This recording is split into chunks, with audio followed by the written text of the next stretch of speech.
Hi, good morning, everyone. We are live for 146th CMAAO International Weekly Session. We are meeting on 10th of June 2023, when it's 9:30 a.m. in Indian Standard Time. This is a special session for all the medical associations of Asia and Oceania. I welcome all the associations over here to be a part of it, and all the members can see this forum online as well. Today we have Dr. Milind Shah. He's talking about hypertensive disorder in pregnancy. He's a naval material nurse, home, sperm bank and infinity center doctor, and he's based out of Mumbai. And sir, over to you. And I would love to have your presentation from your introduction from your mouth. Great. Yeah. Thank you very much, Saurabh, for these kind words. In fact, I was amazed, when I got this invitation from Nishita, I thought what actually this CMAAO is, because I was not knowing about it. I was not knowing much about actually the organizations which are going to join, though I work extensively in the Asia Oceania region for a variety of reasons under aegis of FOXC, under aegis of FAOPS, that is Asia Oceania Federation of Perinatal Societies, where we had been to, try to see that the mortality and the morbidity in the mothers and the babies should go low actually as far as possible. I will just share my presentation while I'm speaking, so it will be, it is clinical guidelines. Yeah. Thank you for joining on your travel. I just want to thank you for joining from a petrol pump. This is the first time you're doing a presentation from a petrol pump. Yes. In fact, I'm traveling there to Nasik because we have actually the state conference, whereby I'm going to speak on the contraception in the special situation. And then I thought, I must not miss the chance to meet all my friends from the Asia Oceania region, whereby I know there is a need of a lot of things as far as the medical knowledge, awareness, as well as the disseminating that knowledge is concerned. I remember before pandemic, we started a perinatal chapter in Afghanistan, and I realized that the maximum mortality as far as the mothers and babies is concerned in that country. That time the country was quite silent, and it was the invitation by the health ministry of Afghanistan. So we went very safely, came back very safely. But that always created me more interest in our region of Asia Oceania. That is, there are these countries where we need to do a lot of work together to help our mothers as well as the babies. I hope my presentation is running well. Can you see my CV slide? So we can see. You can see that, yeah. Okay, great, yeah.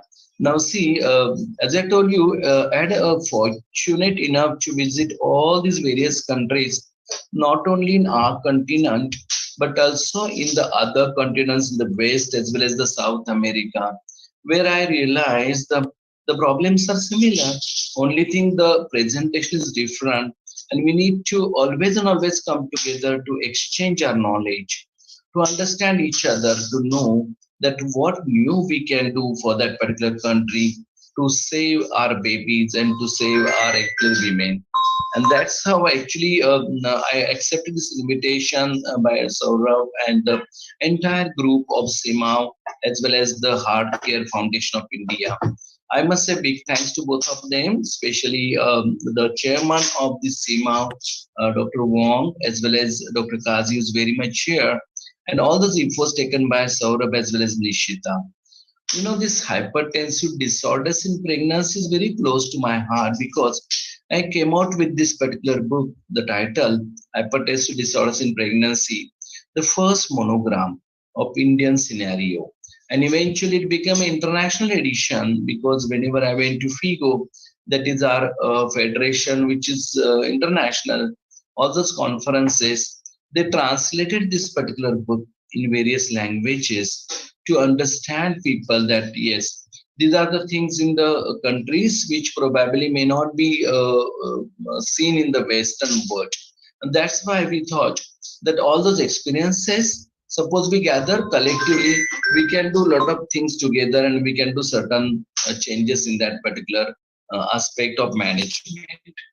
We know that as far as this HDPs are concerned, there are clinical guidelines which are systematically actually developed, which assist clinician as well as the patient in making decisions about the appropriate treatment for specific conditions.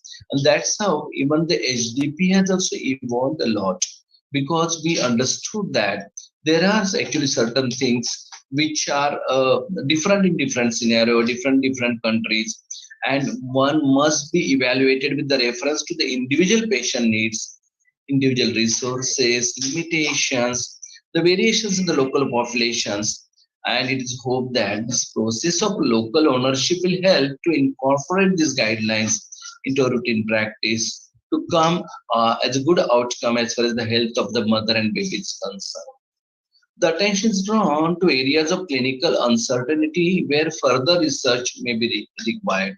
And that is the problem with medical field, because we know that in medicine, it is not always 2 plus 2 is 4. Sometimes we see that 2 plus 2 is 3 as well as 2 plus 2 is 5 as well. And that's why we need to discuss a lot. Now, there are actually the evidence-based era, what we say about, and we have certain actually the standards which have been developed, whereby we have a category A, category B, category C evidences whenever we deal with any particular condition in the medicine. And that's how we always feel that the research always puts more light as far as the management of that particular condition is concerned. But all said and done, the good practice points are always of rescue to many clinicians, because they always and always find that these practice points are more important. So whenever I speak either in India or any other country, always give thrust on what I do in my clinic, and probably many people they take it in very positive note, saying that yes, doctor, we understood that these are the things which can now be incorporated, and then we inculcate more and more research for that particular information, and that also goes a long way when it comes to the outcome of that particular condition is concerned. Same is applicable for the hypertensive disorders in pregnancies as well. These guidelines or the recommendations for the management of HDP are typically written for the implementation in the ideal setting. But we know that all countries which are getting actually the join for this particular webinar know that these ideal conditions are not always and always there available.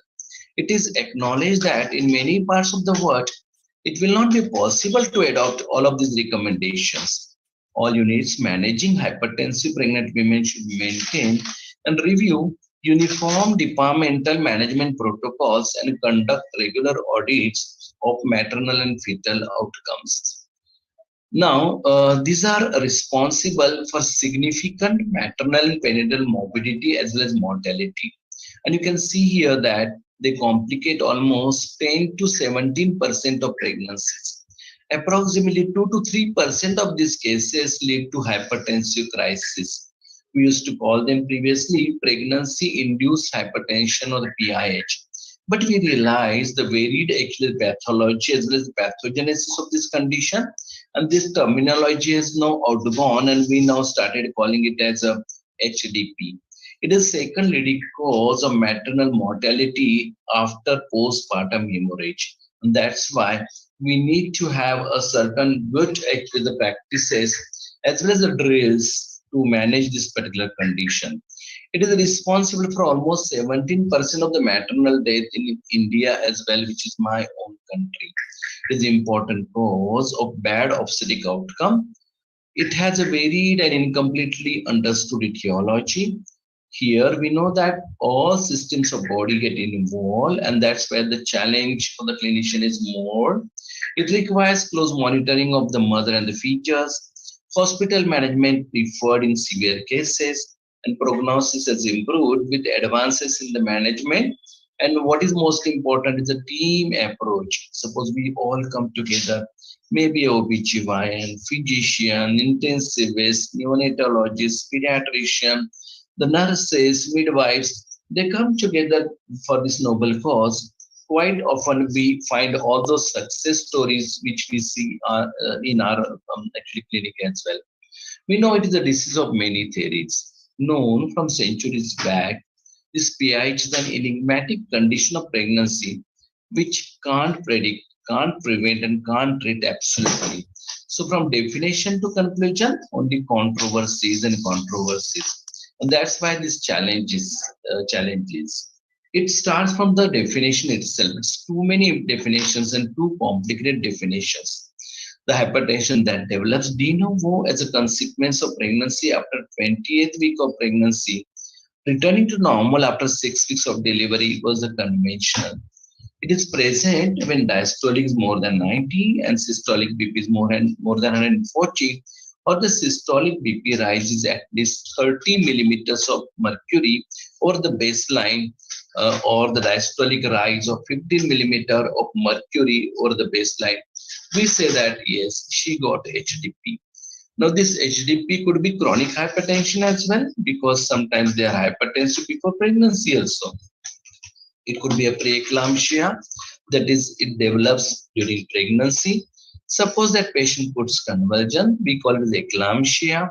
Sometimes this superimposed preeclampsia can be seen on the chronic hypertension, which is again more confusing. Or there could be an entity called gestational hypertension, which is transient hypertension, whereby the systemic involvement is not that grave, and there where the patients can very well come out of it. The definition which has been given by this International Society of Hypertensive Disorders is white coat hypertension, referred to elevated in the office BP more than 140 by 90, but normal BP measured at home or work. It is not an entirely benign condition, conveys an increased risk of preeclampsia. It can deteriorate rapidly without warning as well, and we do not recommend classifying it as a mild or severe, because there is a particular condition, fulminating preeclampsia, whereby we see the patient is good when she comes today, and after 2 days she comes with a lot of swelling, lot of albuminuria, and very much raised hypertension with lot of systems involved. It may develop or be recognized for the first time in the intrapartum or early postpartum in some of the cases as well. And that's why only during antenatal care it is not carrying importance, but also during delivery and the postpartum period is also important. There are certain actually the conditions whereby the hemolysis, elevated liver enzymes, and low platelet syndrome, that is we call it HEP, which is a manifestation of severe preeclampsia and not a separate disorder, but unless and until intervene aptly at that particular moment, can lead to a lot of actually the problems for that particular patient.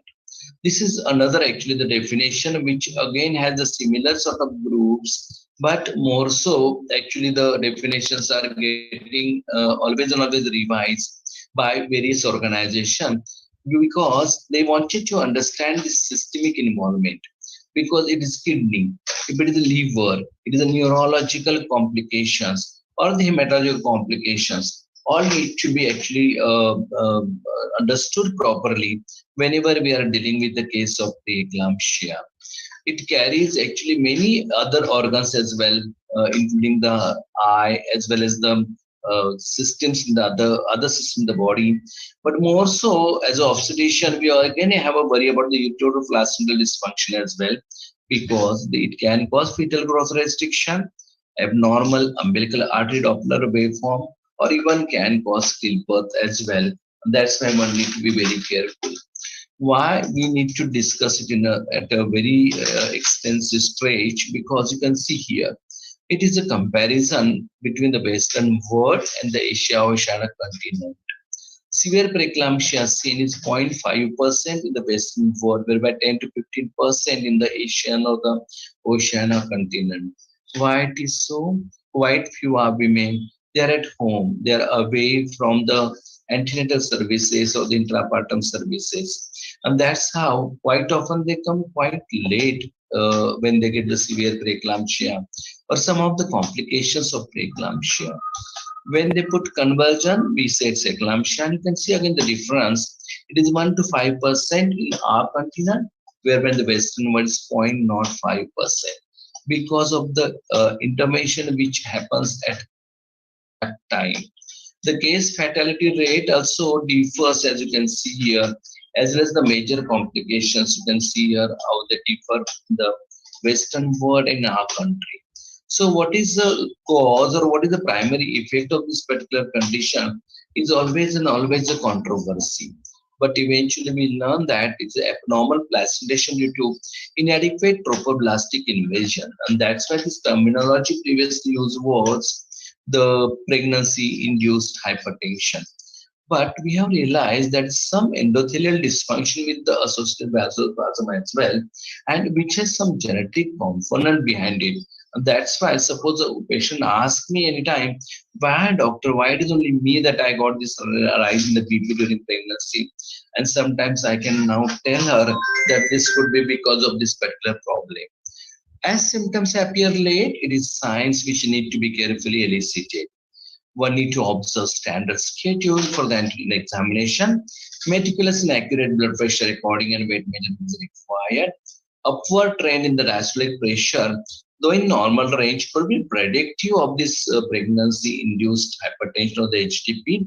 Suppose it's rapid weight gain, presence of risk factors, we need to be very, very careful. Which are these risk factors? The parity, extremes of actually parity, sometimes in primary as well as multipara. The age, again, the extremes of age where the HDP is commonly seen. Race is, again, it is seen in all races, but the actually communities which are actually in the actually Asian or the Oceania country women are more prone for the preeclampsia. There is a familial tendency whereby if the mother got that, the daughter is also likely to get the preeclampsia. Antenatal care definitely matters. Whenever there is over distension like multiple pregnancy or hereditary hormone or fetal head drops, chances of preeclampsia are more. Undernutrition or the overnutrition is one of the risk factor.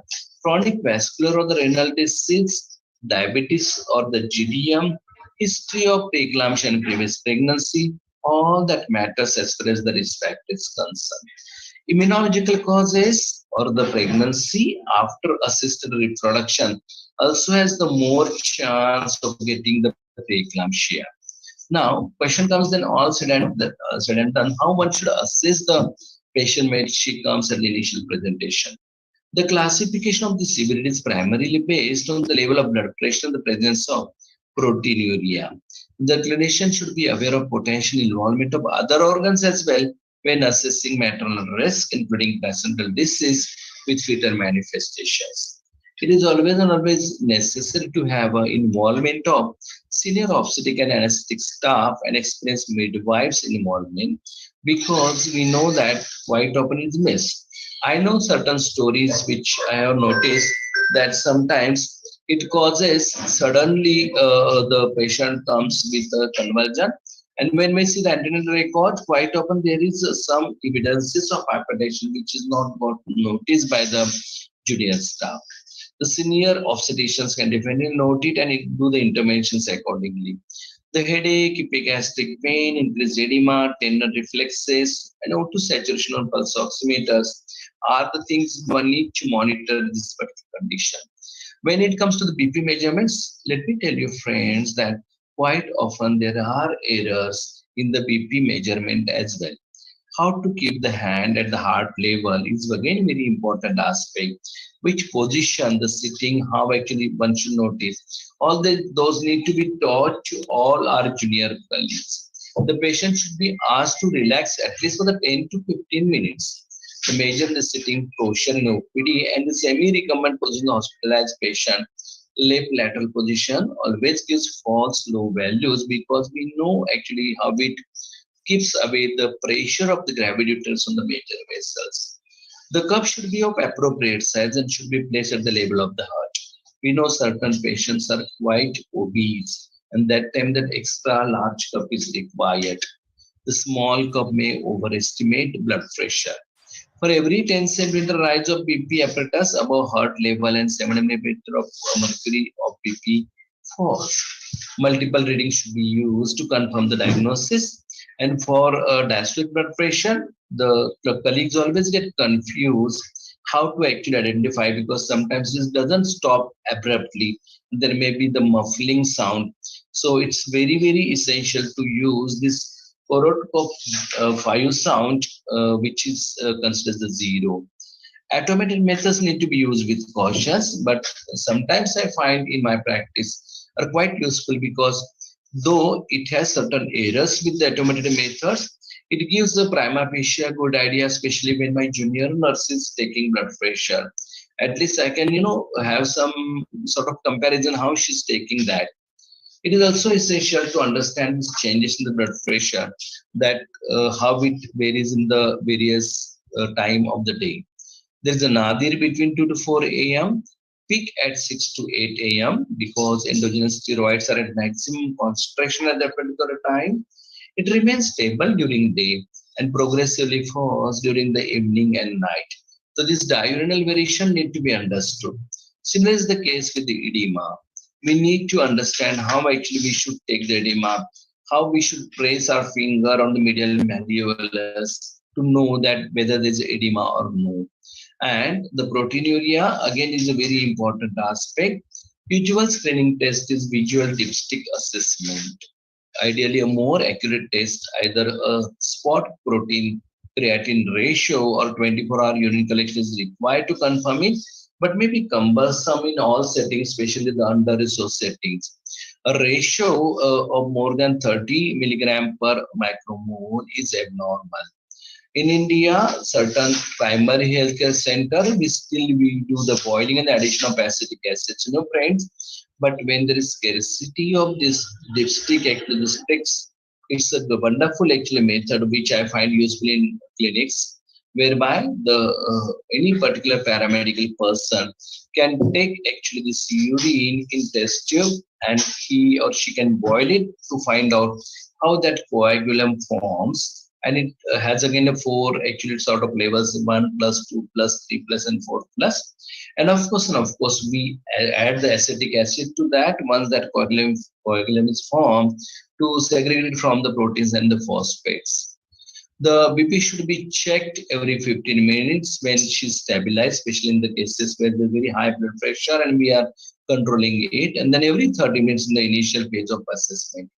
It is checked 4 hourly if a conservative plan is in place and the woman is stable and asymptomatic. The assessment of the woman requires a full blood count, the liver function, renal function test, including uric acid, the latter being associated with the worst maternal and fetal outcomes. And this should be repeated at least weekly when the results are normal, but more often if the clinical condition changes. We call it as a pre-eclampsia profile. Friends, nowadays, all these major laboratories are at our doorstep. And so we can take advantage of that we can do all this testing very, very accurately when she comes for the initial assessment. The clotting studies are not required if the platelet count is normal, that is over 100. Close fluid balance with the charting of fluid input and output is essential. The catheter is advisable if the condition is acute, in the especially immediate postpartum period, to know how much urine is getting poured from those particular kidneys who got insulted because of this hypertension. Then in acute settings, the initial admission test is very, very important. This gives an information of the fetal well-being at the time, but does not give any predictive information. But primarily, you can decide what you're going to do as well as the plan of the delivery is concerned. Women in labor with severe preeclampsia should have continuous electronic fetal monitoring. If conservative management is planned, then further assessment of the fetus With ultrasound measurement of fetal size, umbilical artery Doppler, and the lighter volume should be undertaken. Serial assessment will allow timing of delivery to be optimized, and the value of the Doppler in other fetal vessels is evolving. Is my voice very clear, Saurabh? It's absolutely okay at the other end. Fine. It's perfectly fine. Thank you very much, Saurabh. I just wanted to have a checklist in between. Now, when it comes to the prediction, which is again a very challenge because everyone then says, suppose we can predict it well, we'll be able to then decide of certain intervention. And you will find a number of actually the tests were tried. The rollover test, the Gantt and all observe that increase of more than 20 millimeter diastolic pressure when a woman is turned from left lateral to the supine position between 28 to 30 weeks of pregnancy. However, a high false positive reporting and the low reproducibility of the same woman makes this screening test of low reliability. The angiotensin to infusion test, which is very cumbersome, invasive, and risky, not practiced. The hand grip test, it represents sympathetic nervous system activity, which is not the reason for the generalized vasoconstriction. A rise of 20 millimeter of mercury diastolic pressure is considered as a positive test. The radioimmunoassay is again very cumbersome, expensive, and not feasible in every setup. The serum uric acid rise 4 weeks before the onset of PIH, and that's why one need to definitely assess that if you're suspecting that. Calcium creatinine ratio in the urine is also considered as a predictive test. With a lower calcium excretion in preeclampsia, it has a sensitivity of 70% and specificity of 95%. And the calcium creatinine ratio of less than 0.04 is significant. Maternal plasma endothelin 1 level in early pregnancy is predictive in 55% of the cases. The best method is to do the Doppler flow velocimetry. It is used to study the blood flow in the uterine artery, umbilical artery, and the middle cerebral artery. The criteria used are the SD, that is systolic diastolic velocity ratio, or the resistance index and the pulsatility index. This has a low predictive actually value as far as the IUGR is concerned. The poor biophysical profile as well. The ultrasound scan is second trimester shows bilateral notching of the uterine artery in a woman at high risk of developing PIH in 80% of the cases, with false positive rate of only 5% at 24 weeks. Bilateral notching of the uterine artery in early pregnancy suggests that impending preeclampsia is likely to be there. Doppler, it is now the boon for the prediction, so that in the mother clinician can be watchful and preventive treatment can be commenced early, and intervention and plan of delivery can be decided accordingly. There is a conversion of the spiral arteries into uteroplacental arteries. Diameter of the spiral arteries increases from 15 to 20 micro-m to 300 to 500 micro-m, thus reducing the impedance to blood flow. Pathological changes in the preeclampsia include inadequate vascular response to the placentation. It is very, very essential to insonate this particular artery, uterine artery properly, but when it crosses over the external iliac artery in the vein above the inguinal ligament. So we train our people to do so, and then the changes from high resistance vessel to one of the more diastolic notches into low resistance vessel with no notching, and the good diastolic flow, which we always explain them how it appears. The disappearance of the notch will happen first in the uterine artery that is directly under the placenta. If the notch has not been lost by 24 to 26 weeks, the woman is likely to develop hypertensive disorder preeclampsia. In pregnancies complicated by preeclampsia, notch persists due to impedance to flow, and persistence of the notch is the manifestation of angiospasm. This is how the notching looks like, as you can see in this particular picture, and one need to understand that. Now, there are many other substances which we call serum marker, which have been tried like fibronectin label, beta, human chorionic gonadotrophin, human placental lactogen, maternal serum inhibin A, and almost 160 such substances have been shown to be increased in the women with preeclampsia. But all these studies are conflicting. Nowadays, we are using actually this particular markers with effective actually prediction when we combine all these things together. Because now with availability of various softwares, we incorporate the serum markers. We include our actually the findings of the Doppler studies in one software, where ethnicity, the age, as well as the duration of pregnancy is put in that particular software, and then we can actually diagnose almost 34% of the pregnancy that develop preeclampsia with 5% false positive rate. The accuracy has become more and more actually the in the number, which is almost detection rate goes to 96% when we use this pulsatility index in both uterine arteries and the measurement of PAP-A and PIGF, whereby the all these actually the parameters we take into consideration together, we can definitely do actually the positive prediction about this particular condition and the intervention accordingly, especially putting her on the aspirin or sometimes on the low molecular heparin can be done accordingly. The supplementation of the calcium, if the intake is likely to be low, because we understood that calcium has a major role to play as far as the development of preeclampsia is considered. It is not essential that each and every case we should give low molecular weight heparin, which is not indicated per se to prevent eclampsia unless the underlying cause actually says that it is required. The management of severe preeclampsia incorporates careful assessment, stabilization, continued monitoring, and delivery at the optimum time. Now, antihypertensive when to start is a big question mark. People always say one should not start it immediately because quite often it remains that way for longer duration. But again, it is a practical scenario whereby we see that if it crosses more than 50, 150 or diastole more than 100, we think of intervention. In women with other markers of potentially severe disease, the treatment can be considered at lower degrees of hypertension. Labetalol given orally or IV, nifedipine given orally or IV, or hydralazine can be used for the acute management of severe hypertension. In moderate, treatment may assist prolongation of pregnancy, but clinicians should use agents with which they are familiar, which are available in their particular countries. Also and done, we understood that atenolol, AC inhibitors, angiotensin receptor blocking drugs, and diuretics should not be used during in the pregnancy because it affects the placental perfusion.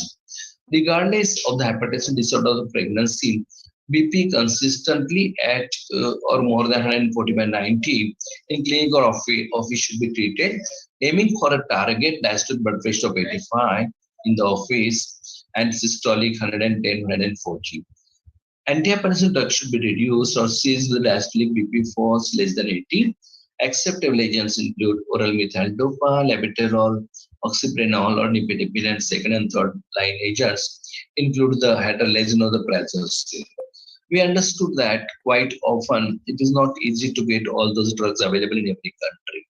Now, when it comes to the seizures, how we can prevent the seizures, the convulsions, which is a very sort of the threatening sort of scenario for the doctors and the patient. Magnesium sulfate should be considered for women with preeclampsia for whom there is concern about the risk of eclampsia. This is usually in the context of severe preeclampsia once a delivery is made and in the immediate postpartum period. In women with less severe disease, the disease is less clear and will depend on individual case assessment. The principle of management should follow the basic principles of airway, breathing, and circulation.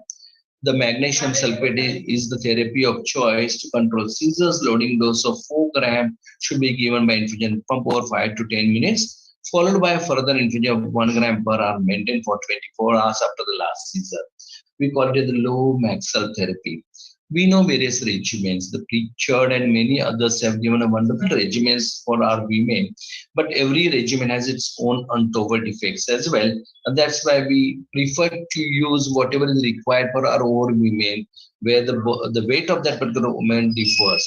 The recurrent seizure should be treated with either further bolus of 2 gram magnesium sulfate or an increase in the infusion rate of 1.5 to 2 gram per hour.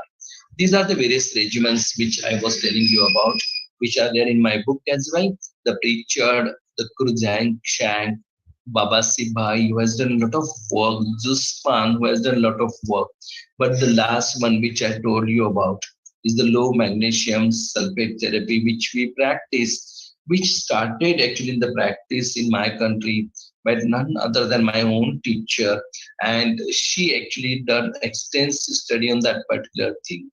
Now, the controlling seizure again has a more challenge apart from giving only magnesium sulfate. Sometimes we need to give the diazepam as well to stop the seizures. The secure airway, the placing the patient in the recovery position, facial oxygens are very important.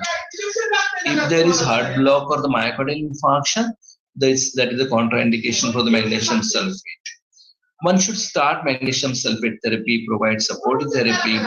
Once seizures are controlled, blood pressure is sustained and hypoxia corrected. Delivery can expedited in the applicable cases. We should also think of alternative things as well, and there are heart block or the other contraindication. And there are many other things which are there actually can be used to control the seizure, which we can utilize. What is more important is turning the patient on one side, ensure clear airway, maintain the IV access, stop fits, control BP, intake and output chart, good investigations, monitor patients and fetus, and after stabilization, deliver the patients, which is again very important. Give me 1 second. Yeah.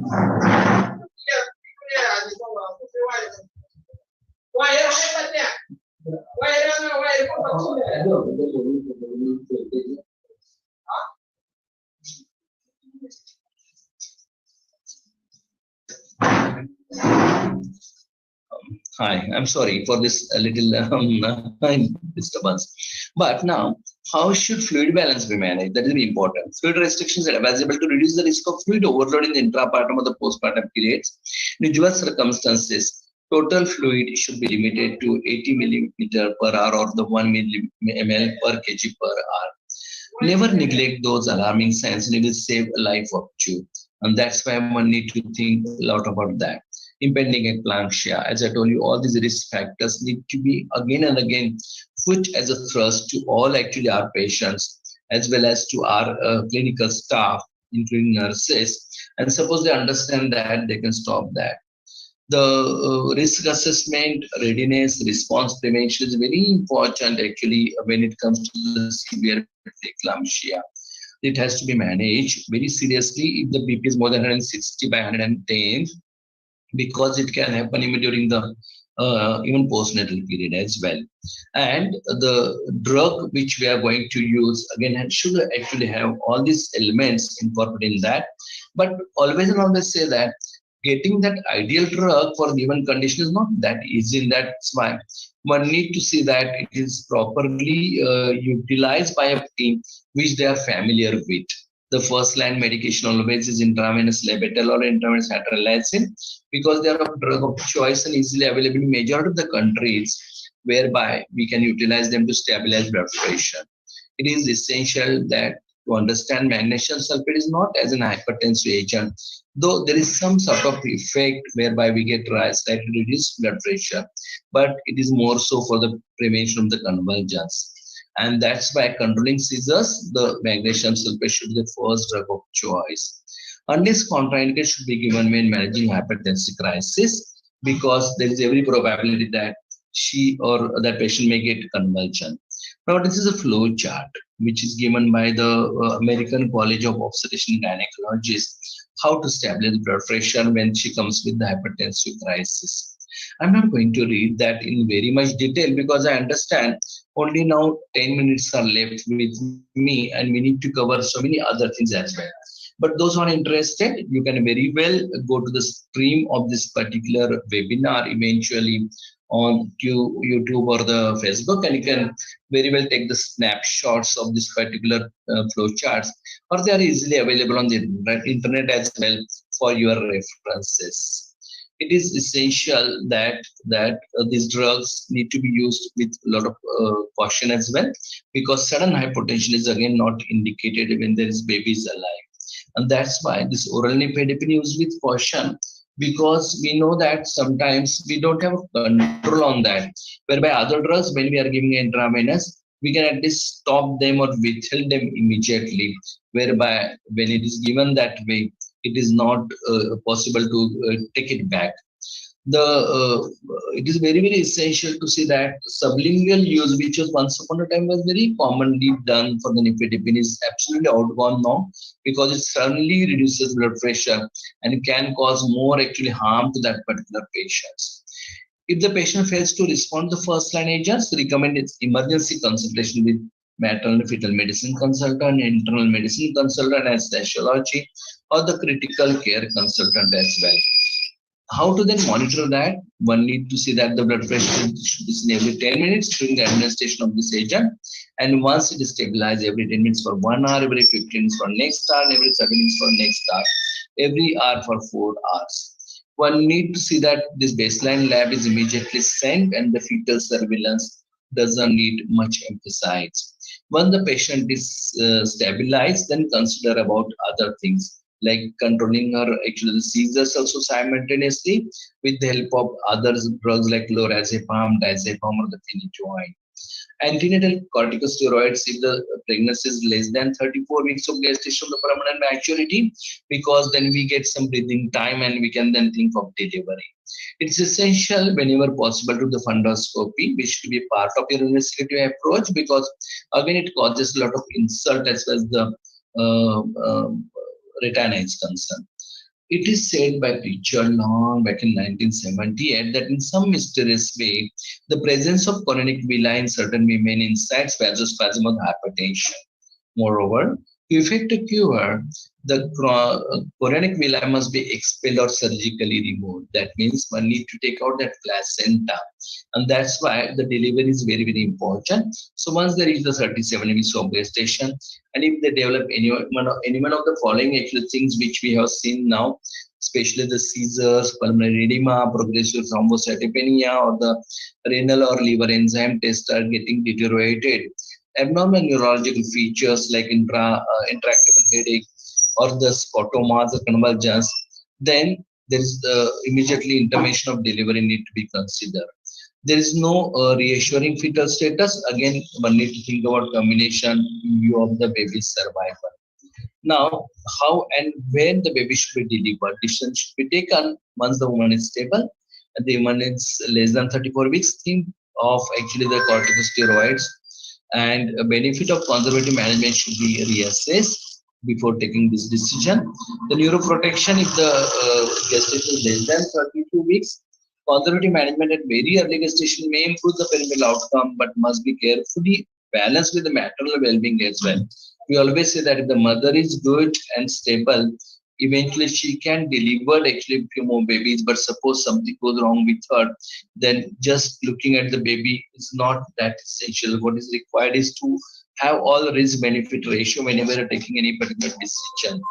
The mode of delivery should be determined after considering the presentation of the fetus and the fetal condition, together with the likelihood of success of induction of labor after assessment of cervix, as we normally do. The third stage should be managed with 10 units of oxytocin. Ergometrin we don't use because it increases blood pressure again. The aim is the chronic care program aim is to prevention of the convulsions, evaluation of the mother and fetus, and timely delivery, and that can be done with all this information which we saw just now. But the monitoring is very very important, which has to be done at regular interval if you are thinking of continuation of the pregnancy. The clinician should be aware of the risk of late seizures as well, and that's why the postpartum period is also very very important. Persisting hypertension, proteinuria after 6 weeks may have renal disease and should be considered for the further investigations. You know that 44% of the eclampsia occur postpartum, especially at term. So one with signs and symptoms of preeclampsia should be carefully assessed. And that's why I remember in my older days we used to say 3 stages of labor. Nowadays they say the 4th stage of labor, stage of observation is again important. The antihypertensive therapy may be withdrawn over days, but slowly, not immediately. The NSAID for the postpartum menopause should be avoided. It is especially important if they known to cause the renal disease or preeclampsia is associated with the placental abruption. And one should think of their kidneys as well. What one should take at the hospital discharge, that follow it regularly as far as the blood pressure is concerned. Preconceptional counseling should be offered where the event that occurred, any risk factor is there, one need to discuss, diagnose, and treat it accordingly. Risk of cardiovascular disease, lifestyle, and risk factor modification is very important, but it is essential that pre-pregnancy weight should be achieved by 12 months, and one should limit inter-pregnancy weight gain as well.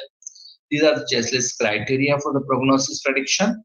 The persistent hypertension on the 10th postpartum day, 59% chance of recurrence. If weight and height ratio is more than 2.26 weeks postpartum, 70% chance of recurrence. And one-third of the nulliparous eclamptic minimum level of hypertension in later pregnancies.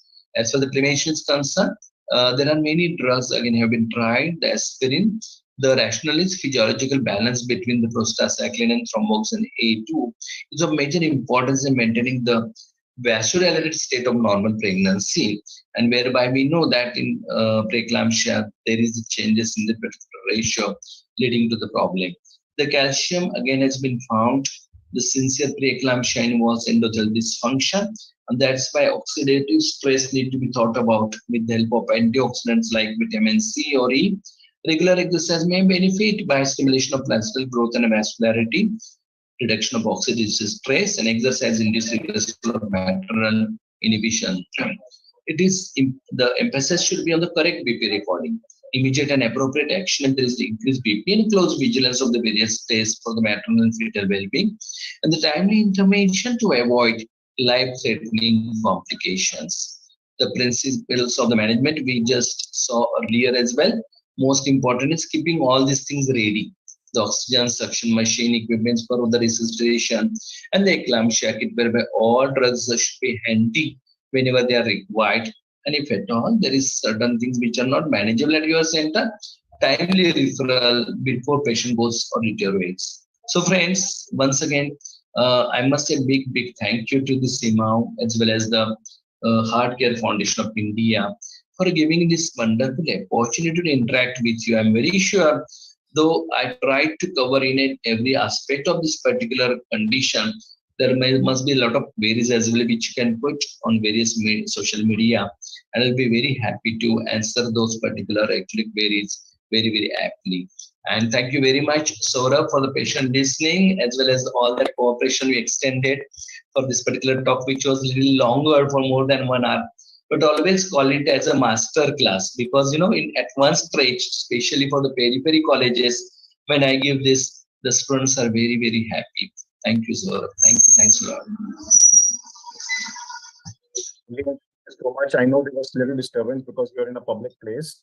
Dr. Shah had been traveling on the wheels, and he stopped by near the gas station and giving a presentation from the gas station. So I apologize from the audience, but I think I really thank him for being present on this and taking that pain of giving us knowledge and information about a wonderful topic.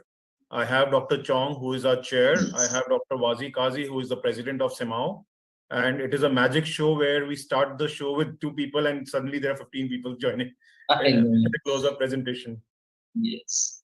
Hi, so, Dr. Chong. Nice to see you. Dr. Chong. Would you like to take the floor for the question answers? Yes. Thank you, Dr. Milind, for that wonderful presentation. It's an indeed pleasure, And preeclampsia is something we always really not on our minds, but definitely I myself had a couple of patients who had preeclampsia. We don't see them. I saw them after delivery, when they were supposed to be well and so on. And on the 4th or 5th day, when they had gone home, and then I actually saw them with hypertension. And of course, we had to refer them back to the gynecologists and to the maternity hospital here in Singapore. But certainly is something, even you might come across, even though you're not an obstetric or gynecologist, you might still come across such an illness. And it can be devastating because, you're talking about mom and child, all at stake, huge huge. It's a high stake game, I would say. And if you fail to pick up such cases, then not good at all. True, it's a really a good actually comment, Dr. Chong, because the family physicians can play major role because the first it starts from the family physician who detects that, and unless and until he is actually knowing the significance of it, that things can get deteriorate, and that's why always and always found that it is very important to have the involvement of family physicians. Even in my country, we always go to the periphery where we collect all family physicians, our colleagues go there, and we train them for this the pph or the preeclampsia and other conditions, so that the timely they are referred. Yeah, thank you. Yeah. We always forget that a woman is still technically subject to complications of pregnancy up to 6 weeks post delivery. We always forget that, and actually, that's something that we mustn't forget. And it's devastating because this is you're talking about a very young woman who's otherwise very well. I mean, a woman who is very well, but subject to can be quite devastating complications of such post delivery. So something that slips off our radar, and we always have to remember. Yeah, we are starting another program whereby we are giving actually more importance now to even the mental health, the postpartum depression, again neglected topic. What happened recently? One of my patients, she delivered with me. She had traveled from US to my place, and eventually when she got that, she could not realize it is related to the pregnancy or the delivery process. She went to psychiatrist, and then when she learned about this, she started a program. We are getting associated with her, so she is now right now based in US, and we are going to take it to all our Asia Oceania country. This program of postpartum depression. We want to create awareness for the women also, that how they can be managed with joint consultation of the physician, family physician, OBGYN, nurses, and the psychiatrist. Yeah. Thank you. And coming back to this preeclampsia, I mean, the control of the blood pressure can be quite challenging. I sometimes have multiple drugs being used, and the pressure is still incredibly high. So it's quite a scary. A full-blown preeclampsia is actually a very, very scary event. Yes. And like I said, the stakes are very, very high. One interesting thing is this. Sorry, I'm a little bit out of touch, but magnesium seems to be very interesting. Is that endothelial dysfunction? Is that mainly to address the endothelial dysfunction?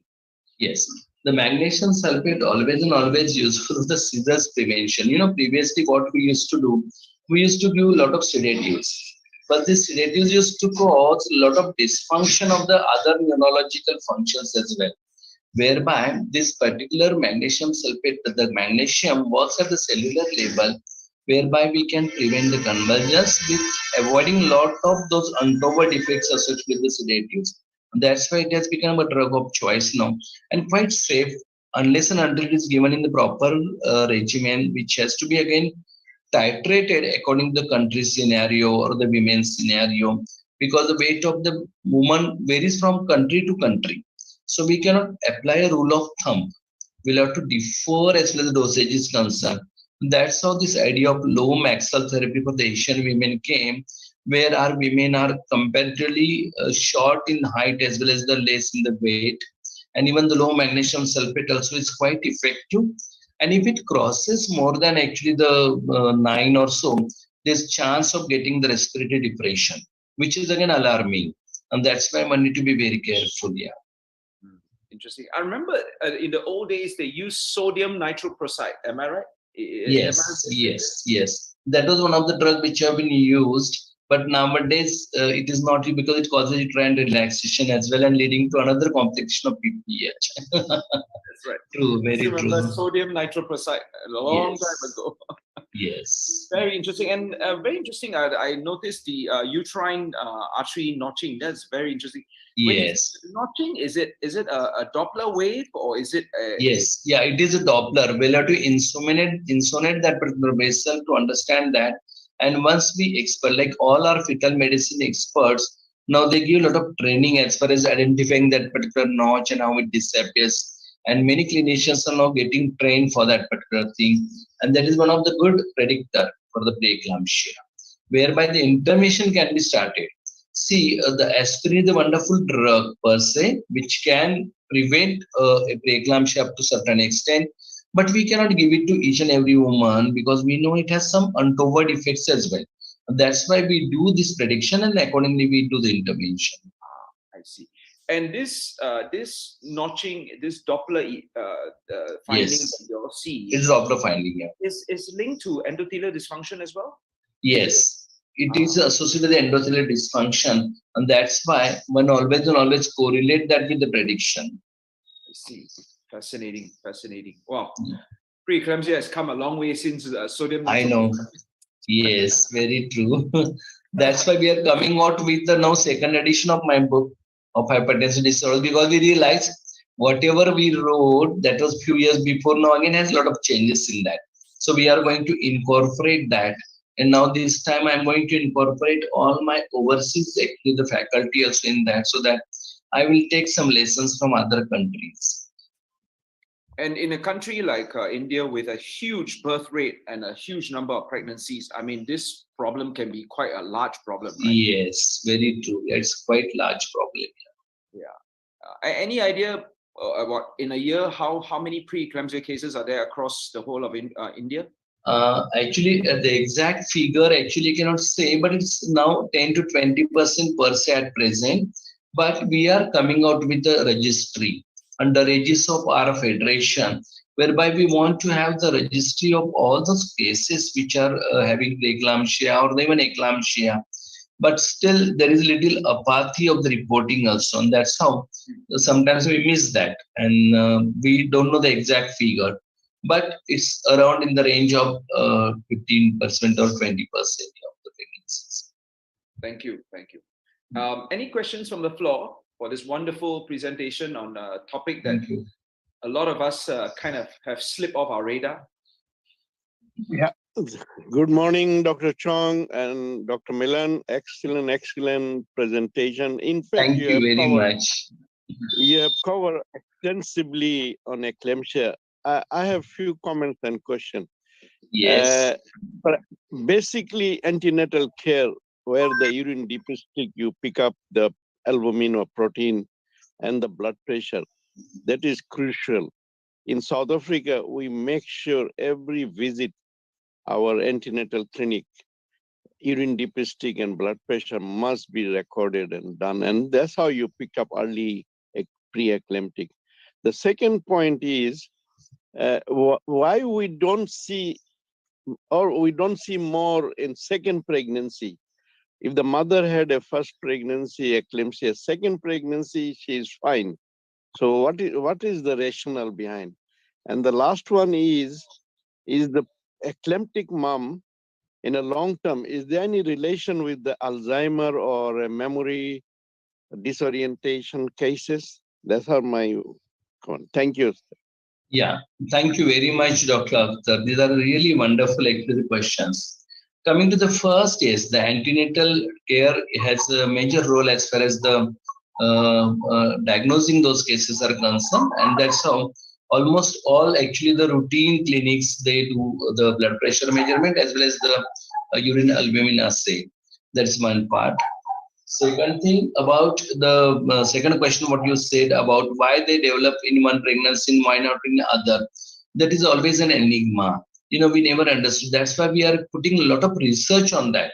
Especially nowadays, we have realized there are certain genetic, actually the components which are involved in that. We want to identify that and we want to know about it as well. But per se, there is no answer to this particular scenario, why it happens only in particular pregnancy. Maybe something related to the nutrition as well, which may vary from pregnancy to pregnancy according to their family scenarios and other things. And coming to the last question, which you asked about the Alzheimer and the preeclampsia, per se, I never came across any literature, but there is no any evidence which says that these are the women who are likely to get the Alzheimer in future life. But definitely we'll try to find literature on this particular aspect here. Thank you. Thank you very much for that answer. Lovely. Any other questions from the floor? If not, yes, Dr. Kazi? Oh, thank you very much, Chong. And thank you, Dr. Shah. It was wonderful, easy to understand, and cleared a lot of your questions in our minds. And as you have pointed out, the antenatal care is so important and plays the key role in diagnosing the preeclampsia and then further on eclampsia. In Pakistan, the maternal yes, thank you very much, Dr. Vasi. very high, and we do have high pregnancies over here, and 70% of our population lived in villages where our basic health units are not that functional. And as you know, in our part of the world, we call these, delivery women as dai. So these literacy plays another important role, and they don't go for the antenatal care. And then when they end up with, these complications, they rush on to a nearby hospital, and which is another issue. Very difficult to reach there. That is the reason probably that we have a very high mortality rate, maternal mortality. So, these are the stigmas which still linger on. And what we need to do is definitely improve our basic health units, the primary health care services, and of course the importance of antenatal care, and then the hospital care that has to be there for every pregnant woman. Thank you, Shah, for your excellent presentation, and it was wonderful listening to you. And it was really easy to understand talk by. Thank you very much. And thank you, Saurabh, for, bringing in Dr. Shah for such a presentation. Thank you. Thank you. And without much further ado, I think we better let Dr. Shah go, because he's right in the middle of Tokyo somewhere. Yes, yeah, because I need to speak on the contraception in special situation now after reaching Nasik. Yeah, thank you very much. Thank you. Thank you very much for your Thank kind you. effort, and we much appreciate it. Thank you. Thank you. Thank you. Thank you, everyone. See you again for